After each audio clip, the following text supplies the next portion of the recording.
Ladies and gentlemen, welcome back to the Dynamis Pod. This is Robert. I'm joined today by Richard McCuistian. Richard, if you would, introduce yourself to the people. Take it away. My name is Richard. Everybody that has the last name spelled the way I do that I've ever met says McCuistian. No R in there, but that's how it's said. So I started, I discovered America in 1957 out in Texas, north central Texas. And when I was 3 years old, my folks moved to Alabama. My dad opened a foreign car garage in 1960 in Daleville, Alabama. And he had never done anything except the only mechanic work he'd ever done was he had rebuilt tractor engines with his dad. And Wow. he had a shop. He just was real ambitious. Nobody wanted to work on the foreign cars around here, but a lot of the soldiers had them. And Hmm. so he says, well, I'm going to open a foreign car garage because that'll get me business that nobody else is, willing to do because the domestic or they didn't like foreign cars. They didn't want to work on foreign cars. And he figured, well, I can do anything. So he had Found himself an untapped market.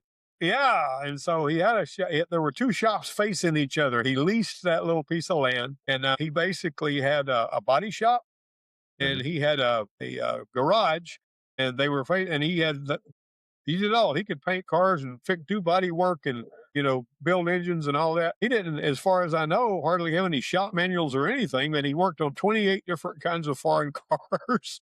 Wow. And so, but he told me one time, he says, I was bringing in $100,000 a year and bringing home $100 a week for myself. He says, Sure. and so whenever he lost the lease on that land because the bank bought it because they wanted to put a bank there. And Hmm. so he bought a little shop that was just a little concrete building that had been a store or something and knocked the wall out, put a door in there. And he just opened it as a Volkswagen shop and Hmm. he fixed Volkswagens. And that's what he did from, for the next, my goodness, he retired from everything when he was 62 years old. And then he helped my mom with her dailies and all down there, for after that. But the long and the short of it was I was helping him at his shop when I was a young teenager. And a lot of Hmm. what I started out and the jobs that I got early on, I was able to get because the people here knew him.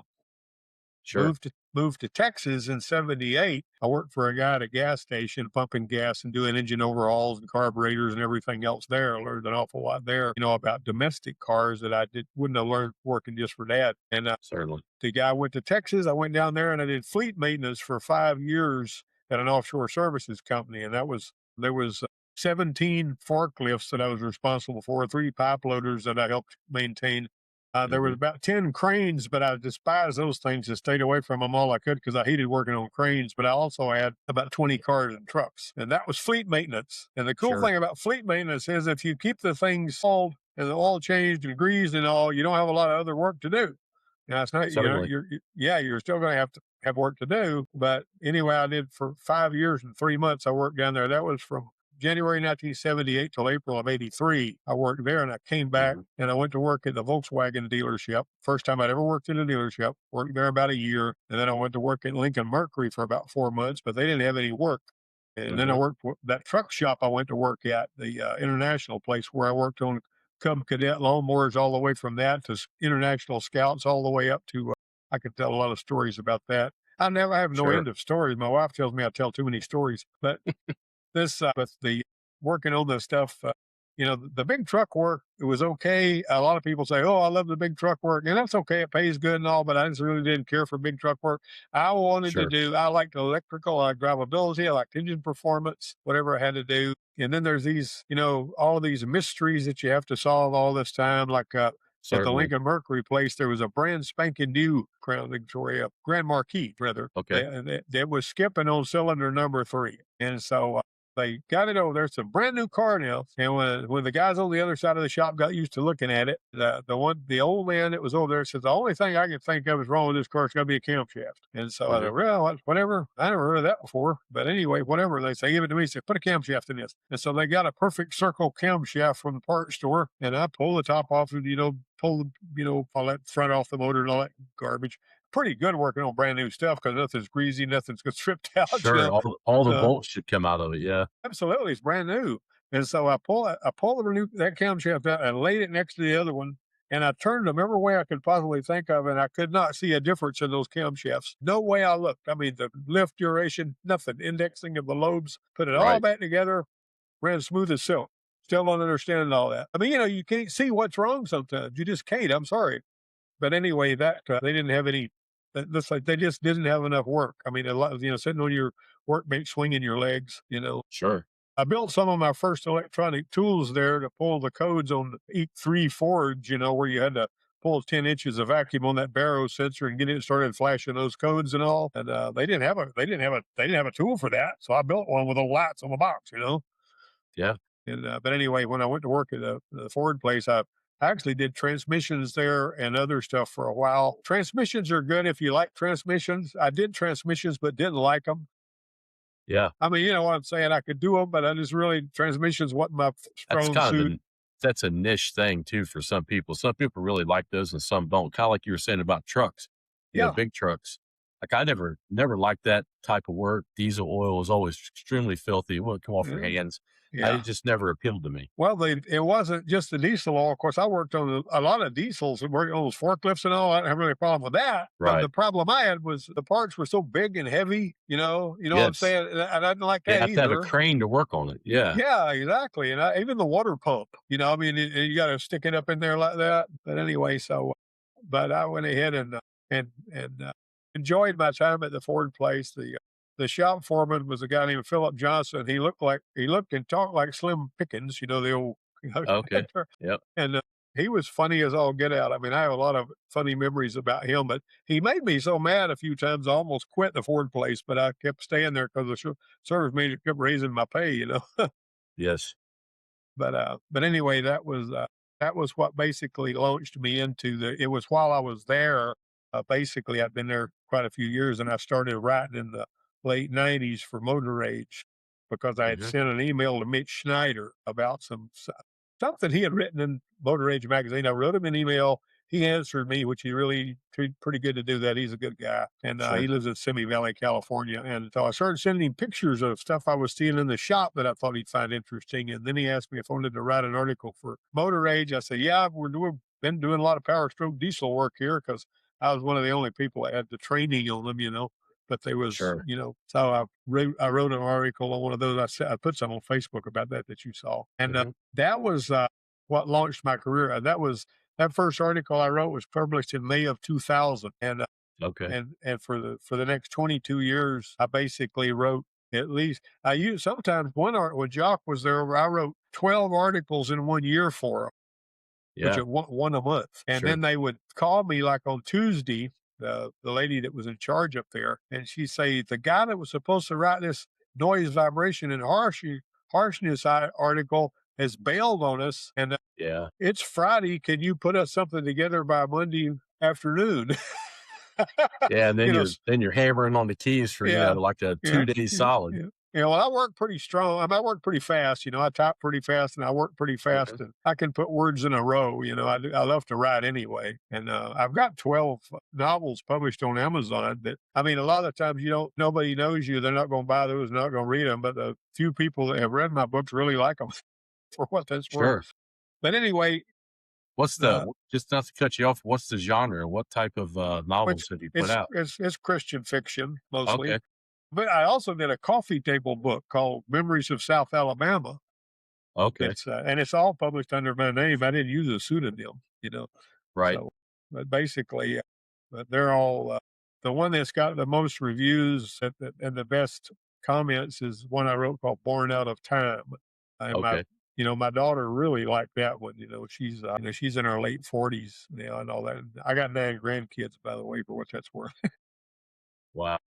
But anyway, that teaching thing was when I went to teach, if you're somebody I wanted to teach a long time before I did, but when I looked into a teaching job at the local at a high school over there close to where I was working at a dealership, it Mhm. didn't pay anything. I mean, it was like I was making more money doing the work than I was going to be making.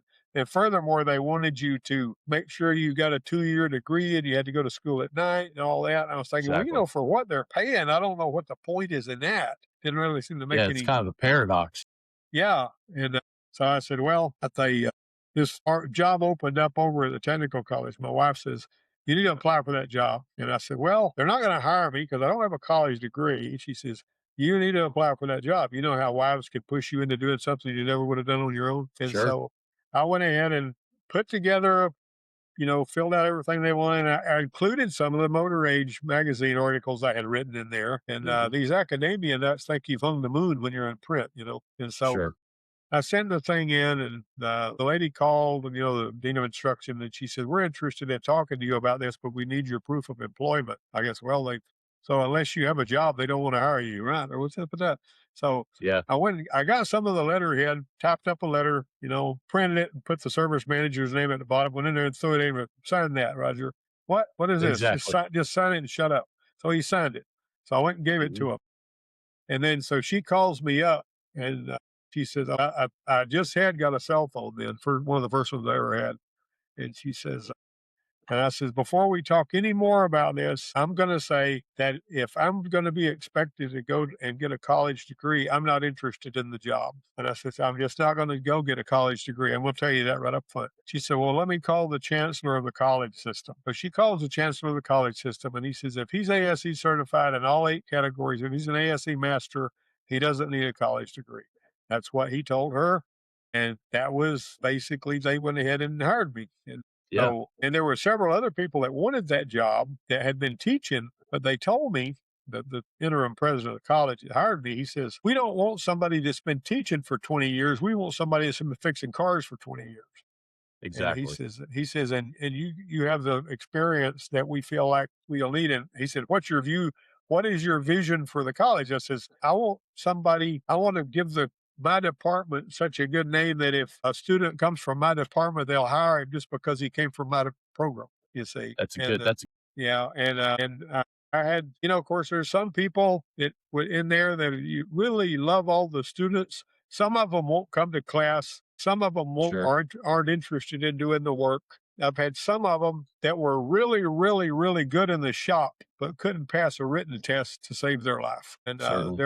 there was one guy that was just so good in the shop that I passed him despite the fact that he couldn't pass a written test, and he did really well in the field Yep. because It happens. That's true. yeah. Also, you put a question about oral stuff, oral tests and all. Yeah. Yeah. One time in emissions, I says, well, I'm going to do the emissions test this way. And so I gave my students, I said, there's 5 questions I'm going to ask you, Hmm. like for example, what is the EGR system and what's the purpose of it? That's a simple question. Tell me why we need a PCV system. There's other Hmm. just little stuff like that. There was like 5 questions. And I says, okay, I'm going to give you this and you're going to spend as much time Googling. I don't care if you use your phone. I don't care if you look it up in the book, but you come in my office with no notes, no phone, no nothing, and you answer these questions. This is going to be a verbal final exam on emissions. That's Exactly. going to be instead of a written final. And I had students coming in there about to cry, didn't know what they were going to do. I can't Yeah. do this. And I gave them just as much time. I gave them the questions ahead of time. This is what I'm going to ask you. Sure.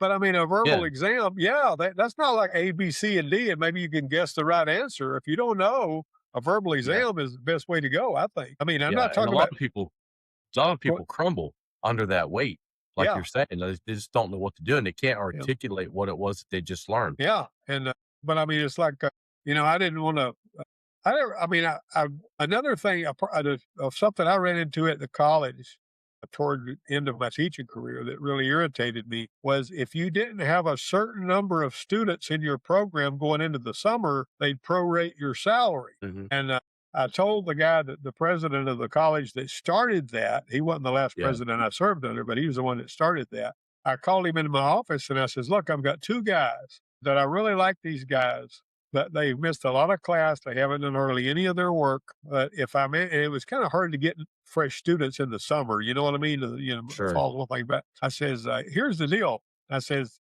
if I can't replace these 2 students, then it's going to cost me $1,000 a month Yeah. if I can't replace them. I says, this thing that you've put in place is inflating grades on programs that Absolutely. have, and I says, it's not a good idea. And he says, well, if you have to fail these guys, just let me know their names and we'll take care of the money. I said, well, you can't do that every time for every person, Right. And so I said, what happens is if you don't fail, the other people will say, well, they didn't do their work. Why should I do mine? It I kills mean, the integrity of the program. it sure does. And so Yeah. I would fail these people and take the hit, Yeah. just to make And darn sure. Yeah. ultimately it's for the industry Yeah. also. It's like you can't Yeah. just let them go out there into the world if they've not been able to pass just that basic standard. Yeah. Another problem I had with what you were just talking about, you have the co-op where you let the students work in the afternoon, at a shop or whatever. Sure. So this guy, I got him a job in the afternoons working at the Toyota place.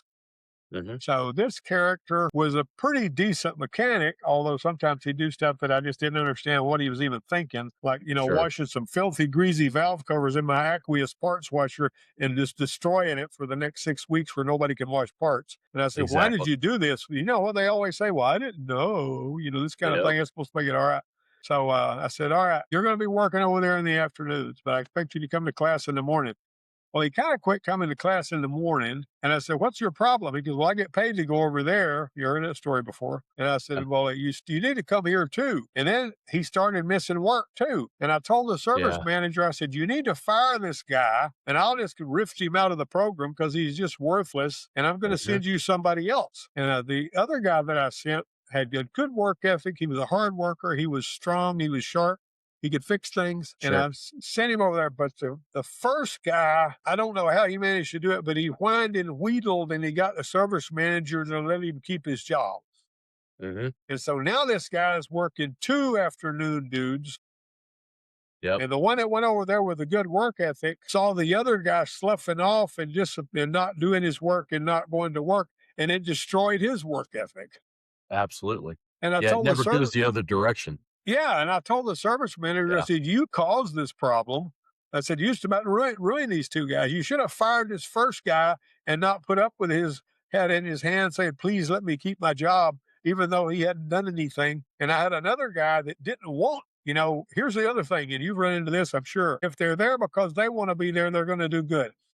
Absolutely. If they're there because their parents are pushing them into the program, they may as well go on because they're not going to do worth the flip. Well, I had one guy whose parents pushed him into the program. He really didn't want to be there. I got him a job at a dealership. And the first thing he was told when he went to work in the dealership was he says, if you leave lug nuts loose, we will fire you. That's what Absolutely. they told him. And so he didn't want the job. And so he left some lug nuts loose. They gave him a warning. He left more lug nuts loose. They gave him another warning. He left all the Mhm. lug nuts loose on nearly a new SUV. They fired him. That Yeah. way he could go tell mom and dad, hey, I got fired from my job. I don't know what happened. This kind of Exactly. thing. Yeah, I don't know how I did it. Instead of quitting the job, and then his mother sent him back to finish my program because he just had one more course. And he Mhm. came back and I said, why are you even here, man? Yeah. And I said, you left lug nuts loose so you get fired. Oh, is that what you think? Everybody knows that's what you did. You didn't put He this over probably on any. he probably even said it to somebody Yeah, or something, but it because was obvious. Yeah. the Well, ego just says yeah, things well, sometimes. you gotta look past what somebody says they want to what they actually get, and you find out what they wanted, to start with. And but anyway, that was a bad apple, and it gives me a bad name, you know. Yes. And there's some of them you send them to an interview, they get hired, and then they don't show up for the first day of work. And you say, Yeah. wait a minute, this guy hired you. He liked you in the interview. Why would you can do the work? Well, Yeah. I don't know. They just, and you send them over and they throw you under the bus by not even showing up for the first day of work, Yeah, and and sometimes getting the job is the hardest part. yeah, If you just get the job, go there, ask questions, show up yeah, on time, early's on time, long time's late. It's like yeah, all you have to do is those things, and you can ask questions, do your job. You can keep the job. yeah, Like they can train you technical skill, yeah, furthering, the work ethic part is not necessarily trainable. That is ingrained in somebody yeah. because that's what they grew up around and they seen. Well, my acronym for that was PAID. PAID. The way you get paid Yeah, is performance, attitude, integrity, and dependability. If you're lacking in any of these four, you're not going to be a good employee. If you can't that is a perform, if you got a bad 100% accurate. attitude, yeah. Performance, attitude, integrity, and dependability. I came up with that right in a Sunday school lesson. I don't know. It Yeah, just poof came to me, and I started using it for my students. And yeah, that was basically what I was wanting to teach them was how to do all that. And I said, you're going to have to make this happen. It was, and in Yes. the classroom, you can see on my YouTube channel, you can see me teaching in the classroom in front of the thing and asking questions to the students. Hmm. You were talking about this technique, Feynman technique, or what do you call it? Yeah. And The Richard Feynman technique. Yeah. my son Matthew in 2014 went into the Navy, Hmm. and he was in the Navy for 10 years. He was in the nuclear program. Okay. And he said that whenever he had to study without taking notes, without recording anything, 12 hours a day in a huge Hmm. library. And then when it came time to take what he called the board exam, there would be these four guys sitting behind a table, and they would put him with a marker in front of them in a whiteboard, and they would ask him to draw schematics and explain stuff like he was the teacher. Exactly. And if he couldn't do that, and I thought, that's the coolest idea I've ever heard. He passed that and got into the nuclear program. Of Yeah. course, he's a tough son of a gun and a hard worker. But anyway, the long and the short of it is, I was up here. I would put on the board for one example of how I use that. So I'd put an AC compressor, I put an evaporator, put a condenser, and Hmm. just got all the stuff on the board. And I say, okay, I would get up there and I say, now this is how these things are connected together. This is the compressor. This is the discharge line. Goes to the condenser. You got high pressure gas here. Turns into a liquid. If it's a subcooler, it's going to cool the liquid. Then it's going to Yep. go back and it's going through that expansion valve or the orifice into the evaporator. It evaporates. It absorbs heat and then it makes a circle. I says, that's how that works. And I say, got that? Everybody look at me. Yeah, I'd erase all but the components, and I'd take the one of them that was the sharpest, and I'd say, you get up here and do what I just did and explain it. And he would do it in Exactly. his own words, and he would draw it out. And Yeah. after the last person that understood it the least got up there, they understood it. Everybody Yes. burned that in because they Yes. saw it over and see it. They like watching another student do it because they think he may muff it and mess up. Exactly. Yeah. And I tell other instructors, have your own students make videos of something like a brake job and then use Exactly that right. video for training. And your other students will watch it. They won't be bored like when they're Yeah. watching. You see what I'm saying? Well, and I've seen it's like it's a psychological thing because they're seeing somebody else that's their peer now. Yeah. It's different than, Yeah. that generational gap sometimes it happens because I'm at least 30 years older than most of my students. Uh-huh. So there's a generational gap there. And I'll drop stupid little, words every now and again to kind of get them to giggle and laugh because I'm saying this, mimetic word. And they're like, oh, that sounds kind of goofy coming out of your mouth. And I'm like, see how it sounds when you say it also? That's exactly the same way. But I'll do that. I'll do what you were saying. I will get them to teach each other because if you've had classrooms that have been really large, I'm sure, 25, 38, 40 students. No, If you're one instructor, actually, even two, I never had more than about 14 students because the college was that small. I was going to say, so you're blessed then because there's some places that are running. Well, now I think the standard's like you have to have one instructor for every 16 students, I believe is what it is. Right. But if they're running twofold of that, you got to have two instructors. Yeah. So it's like if you can get them to be able to learn it well enough that they can teach one another and you supervise that, it makes everything go way smoother and they actually learn. It's not just like it's taking a load off of you as the instructor. They actually learn it and they learn it to a lot higher degree than they may have learned it in, just having you tell them how to do it. What you're talking about is the one room schoolhouse method. Sure. That's exactly how they did it. They went to the 8th grade, and the older students would teach the younger students. And a teacher absorbs 88% of what they teach, and a student absorbs 12% of what they're taught. So Right. and I used to tell my students, I'd say, find your girlfriend or your dad or your mom or somebody, explain this to them. Yes. They got to be patient. They got to be interested enough to ask you questions. But as they Exactly. explain these principles to them, and it just really made a huge difference on how well they grasped the information. Something else I did, which is kind of useless but sort of fun. The resistor code. Black, So blue, red. yeah, Yeah, those yeah. light on the Yeah, resistors. Yep. and so I did not like what they came up with in the 1940s. It was kind of risque and ugly, and I had girls in the class and all that. And so I came up with my own little word game to come up with, remember these numbers. Big Mhm. Billy ran over young George because Vicky grew weed, and Nice. that's what I taught them. And I says, all right, I'm going to show y'all how to do this. And I showed them how to do that. I had resistors that I drew on the page, colored in with a computer on, using paint and all. And then I Mhm. would give them pop tests. I mean, tell Yes. me what the resistor on that. And so when I opened a new program, it was a part of an offshoot of my program over there in another town. They, had new equipment and everything that I, outfitted the shop. And Mhm. I went through this thing with them, and I said, "Okay, so you're gonna have to do this." I mean, 30 days went by, and I threw them a pop test on there, and every one of them aced it.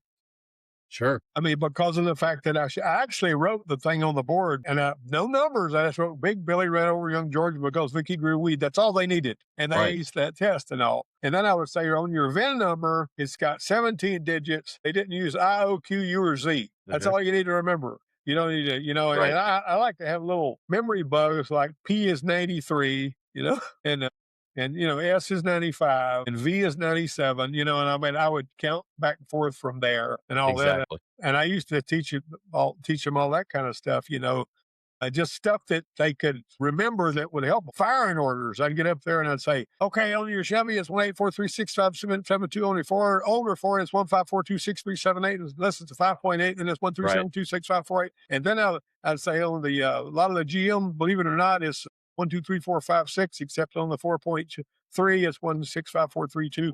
And I says, Exactly. if you're worried about this, there will be a pop test tomorrow, so you better remember all those. Right. Yeah, and they're And and they're feverishly writing things down the whole time, trying to get, every single well, it thing was that you said. usually it was a deer in the headlights thing. But one other thing I'd call them very small boys. And one of them says, "Why do you call us very small boys? We're as big as you are." I says, "When it doesn't bother you to be called a very small boy, you won't be one anymore." Exactly. But anyway, I used to have a lot of fun with those kids and everything, And I had this one guy that was intelligent and articulate, but would make exactly the same mistakes over and over and over again. I didn't know Mhm. what to do with him. He does his thermostat job or whatever, leaves the radiator Mhm. hose clamp loose. And Yep. so the guy that owns the truck happens to check it and say, "Hey, this radiator hose clamp's just flopping around loose on there." It's like, "Hey, come on, man. You can't lose a, you know what's got to blow that hose off. You're going to burn something up." "Yeah, yeah, yeah, yeah. I know. He tightens it up and everything.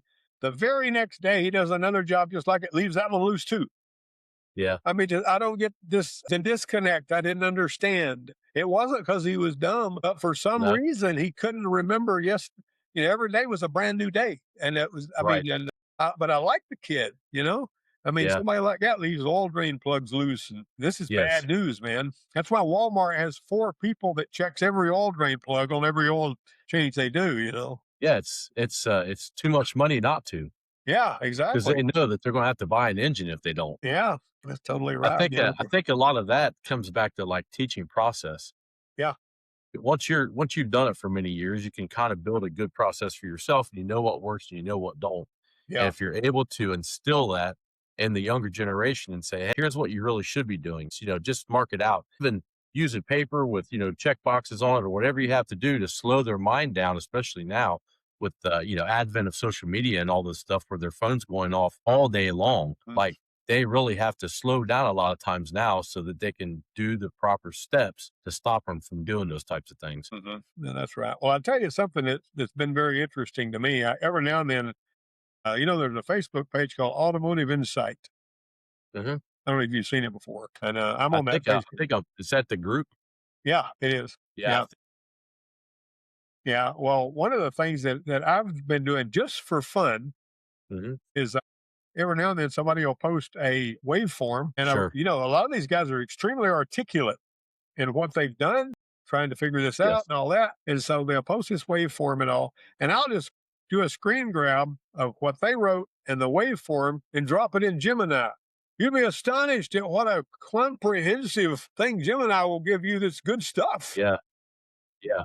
and all Yeah, and that. that's But the then, thing, if you know what to look for, you know where the AI is kind of messing it around a little bit, it actually is a very good tool. yeah, well, So my son bought his son an Equinox. Well, he's got 3 grown boys. Well, the mhm. Equinox was like a 2012 model, nice looking car, and they drove it and everything. And then one day it wouldn't start. So just for the fun of it, he's off up near Augusta, and here I am, Mhm. 6 hours away. And he said, "Dad, I don't know what to do here." I said, "Well, he's going to try to fix it. See what's going, see if he can at least figure out what's wrong with it." And so Sure. he plugged in his blue driver, scan tool thing and all. And I said, I need Hmm. to know what the low fuel pressure and what the high fuel pressure is. Well, the low fuel pressure was like 80 pounds and the high fuel pressure was 1,600 pounds. So that ain't a fuel pressure Yeah. problem. And I Yeah. says, That okay. seems And pretty, so, seems pretty good, doesn't it? and it just, it said, well, it just, we'll start and all. I said, so I just, for the heck of it, I don't know if the Automotive Insider or one of those other Facebook pages, what do you think? Everybody likes to say, time and belt, time and belt, time and chain, time and chain.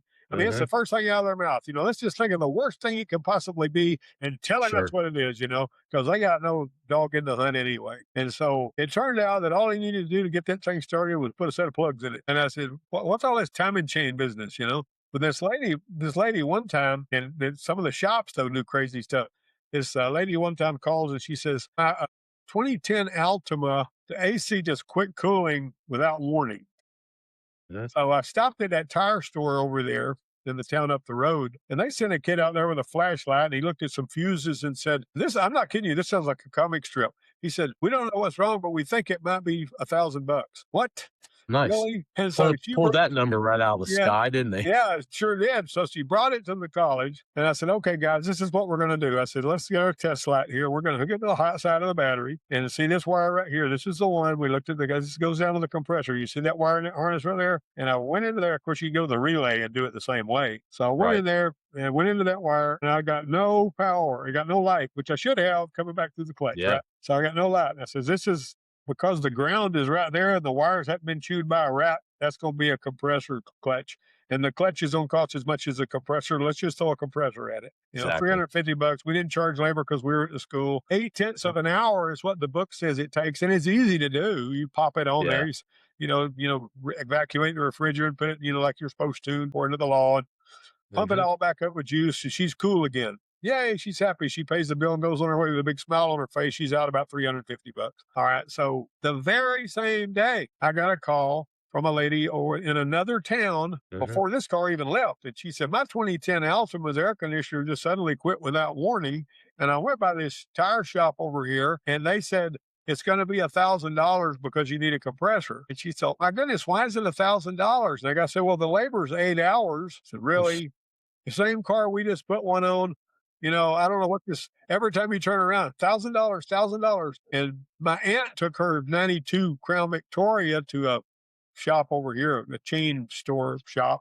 Hmm. And they said, you're going to have $800 worth of front end repairs or you shall surely die. And so she Yeah. says, she calls me and she says, she's in her 80s. She calls me and she says, can I bring my car over there? And, so her and my dad brought the car over there, raise it up on the lift. I didn't so much see as a busted boot. There was there Yeah. was no slop. I mean, there was no slack in anything. It was just Yep. total piracy, and Yeah. I don't know at the times I've seen that particular shop do that. Yeah. But just on and on and on. I mean, there's a lot of stories I could tell about that kind of thing. And somebody saying, well, it's going to cost all this big money, but the students learned from that, being able to say, they said, this is how we find out exactly what's wrong. And then Yes. every now and then we had another one. It was a Honda CRV, 7 Hmm. model, I think. Air conditioner's going dark. Same thing. Clutch is open, pull the Yep. relay, went into that terminal that, going down to the clutch, nothing there. So I Yeah. said, that clutch is open. So we're going to order a clutch. So we put the relay back in there and he drives the vehicle and comes back about a week later when when the compressor's in. We got the Hmm. compressor, I'll put it on the bench, got the new compressor side by side, ohm, nothing, ohm, got good, 8, 10 ohms, whatever it was. And I said, Hmm. all right, we pop that on there, energize the clutch, Yep. but the relay doesn't work Huh. really. So it says, we've already verified that the clutch was open. Yep.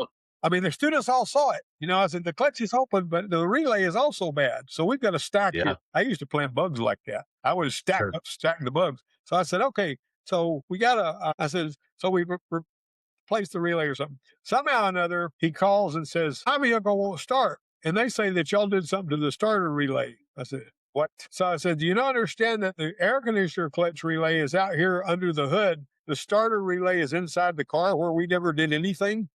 And Exactly. it had a bad relay in there. And it's the little potted ones, how crappy they are to Yeah. fail without warning. and Yep. all that. So, but anyway, I says, there's just absolutely no way. There was another one that was mysterious that was a geo tracker. The girl comes Mhm. in, she says, this air conditioner worked just fine last fall. She's a student. And she says, and it won't work now, and I don't know what to do. And I says, okay, we'll have a look at it. So I get in there and look around, I said, well, I guess you just, I'm not sure, hey, you turn on the air conditioner here. So another, it had, we checked the compressor and all the pressure switches, and it had the refrigerant in it and all. And so Mhm. it seemed like we did a refrigerant analysis with a neutronics thing in it. It was an R12 system that had R134 put in it, but they didn't replace the fittings. Yeah. Anyway, long and the short of it was, I finally came down to the fact that where the button was supposed to be to turn on the AC was a blind plug, like on a factory unit Nice. that didn't. And I said, what in the world is that doing there if it worked last fall? And Mhm. whenever we took that off, that wire that was behind where the button was supposed to be had never been plugged into anything. It was stiff and straight, and the terminals were new. So I called the Yeah. girl and I said, has anybody worked on this? No. Nobody's done any work on the dash or replaced any part of it? No. I said, well, this button's missing. It's not even here. I don't know how the air conditioner worked last fall. So we put a Yeah. little jumper wire and bypass that stupid thing so that anytime she turned on the fan, she'd have compressor. Yeah. She didn't want to pay $70 for a button. You know what I Yeah. mean?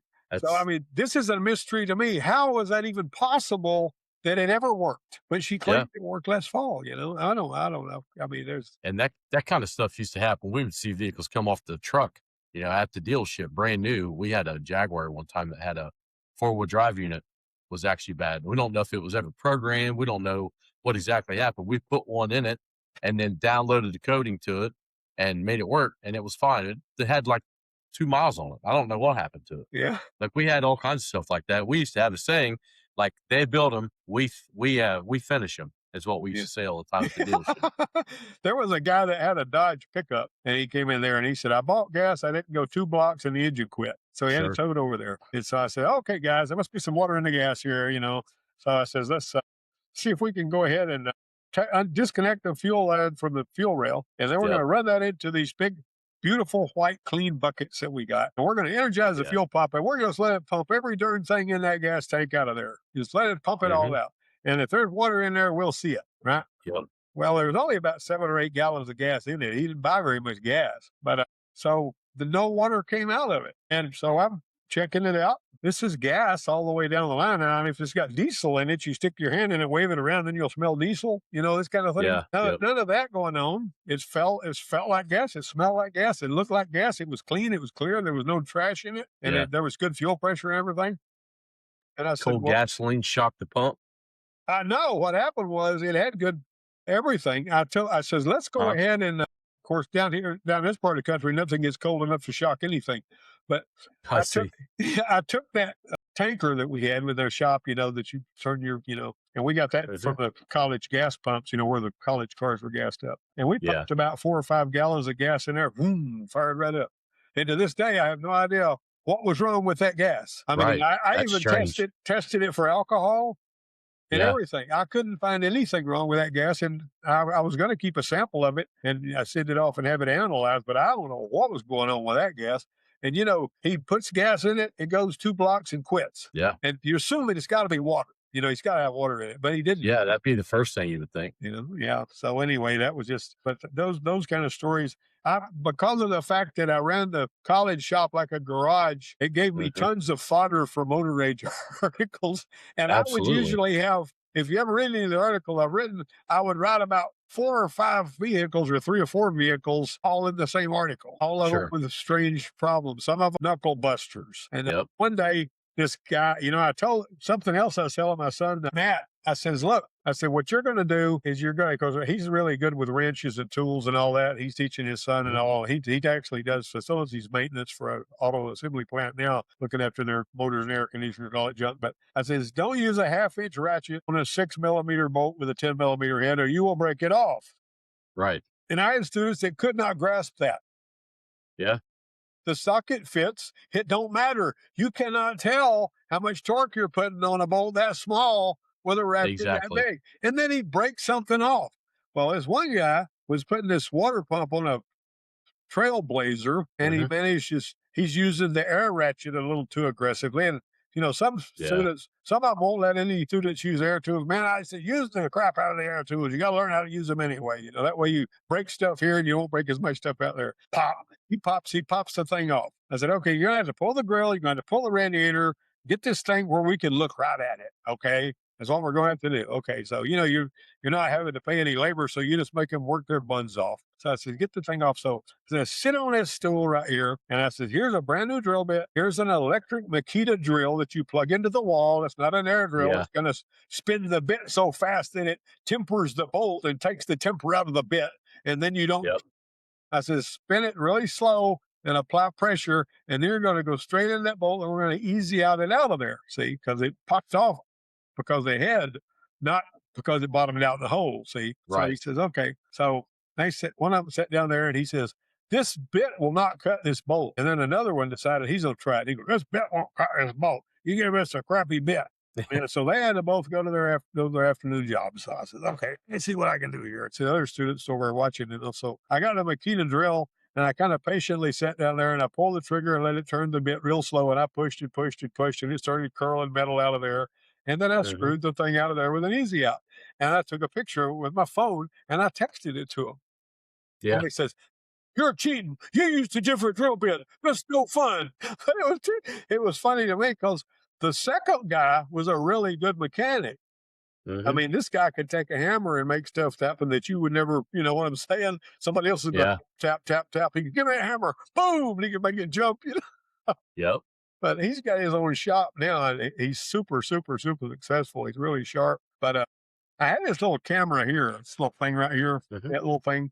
Yeah. I put it in the classroom, and lay it up there. Nobody notices it, but it's motion detector. See, I got you. $5. Somebody bought it in a garage sale, and I used it for all kinds of fun. Got a little SD card.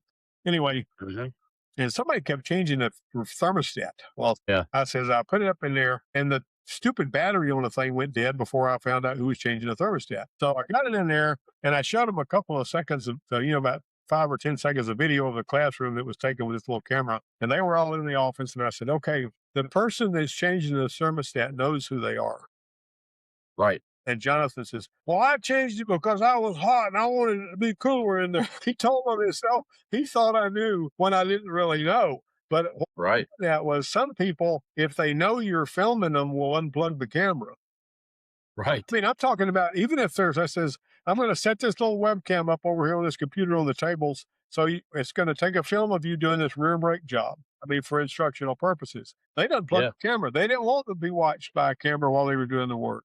I don't know why, Yeah. but even my Side. work study student, I would say, Exactly. this is a camera and I'm going to be recording you while you're in the office. And she would turn the camera around facing the other way. If you tell them it's there, they don't want that. Yeah. Well, To we've been here. dovetail into that, something I always do is I have them do mock interviews, and I give them questions that they could pull up on their computer, Yeah. and then I have them do that to the actual camera on their laptop, Yeah. and then they got to record like 2 minutes of themselves talking. Yeah. And once they do that, I tell them all the time, it's like, it's not just for the interview, it's to train you at how you speak, how you talk, what your body language is. Do you repeat words? Like, it's for that, because once you get into the place where you're going to talk to another human being, those things are going to be a problem for you necessarily, because Yeah. you're not trained to speak any longer Yeah. anywhere. Yeah. So I'm like, I do that. And you, like you said, you wouldn't believe how much stress it puts upon them just to be on camera. Yeah, even though nobody's watching, it's just them, but they know somebody's going to come back. We had this one student, and I'm going to go in a minute because I got something I got to Mhm. do. But anyway, this Oh, one yeah. student, we had a speech class, and he says, "Can I do the rear brakes on one side on this big Bronco and have you film it for my speech class project?" And I said, "Sure, you can do that. That's fine." So we Mhm. come out here, and I told everybody else, y'all stay busy in the shop. I'm gonna be over here in the other shop. I had 2 shops over there, and so we raised it up. We had one of them lifts, that raises up, like this. It just picks the tires up off the ground, but can't work under. But Yeah. anyway, perfect. So he's in our, and I've got that video, roostering the brakes, I think I called it, on my YouTube channel. And it took 45 minutes to film that. I managed to edit it out so it looked like he didn't drop anything and knew exactly what he was doing. You know what I'm saying? Exactly. And he made like nearly a perfect score on that speech project. But boy, he was sweating. And Yeah. the fact he goes, "Okay, I'm just going to let him see me do the work now. And instead of talking, no, no, no. It's a speech class. You have to look at the camera and tell them what you're doing and why you're doing it. And Exactly. it's an 8-minute video. And every Yeah. time I showed it in Breck's class, a lot of the students didn't even know him, but man, they wouldn't take their eyes off that screen. They were going to watch everything he did. But if you put some guy on there, like the guy that did the turbo encabulator video on It's So Funny. He Yeah. was actually an instructor for Chrysler and stuff and all, but, or yeah, he did some of the videos for them. Mhm. If you're watching one of those professional instructors, like what they do in these videos, you're bored stiff before they even get 10 words out of their mouth. But if you're watching a Absolutely. student and you feel like he's going to screw something up, man, you're going to be watching every move he makes. Keeps you on the edge of your seat, doesn't it? Well, yeah, the students enjoyed the stew out of that. They just loved it, Mhm. and everything. So anyway, that's one of the things that got me started saying, have the students make videos of each other doing the work, and do it seriously. You're not doing it to try to catch them or make fun of them or nothing like that. And if you do make a little bit of a mistake, just laugh it off and keep going, and that, Exactly. loosens everything up. Well, Robert, this has been a ton of fun. I could probably talk for another 3 hours, but I got to, something I got to go take care of. But Sure. really I enjoyed this. totally We'll understand. we'll do this again whenever you want to. We've been Absolutely, and we've been here. on behalf of the audience, Richard, I appreciate you coming on, and I'm sure that they're gonna gain a lot out of this, Yeah, video, so yeah. we Well, let me appreciate know it. let me know if you wanna do it again, and we'll set up another one. Sure, absolutely. Sounds All right. great. All right. Thank you, sir. Sure enough. Have a good day. Bye-bye.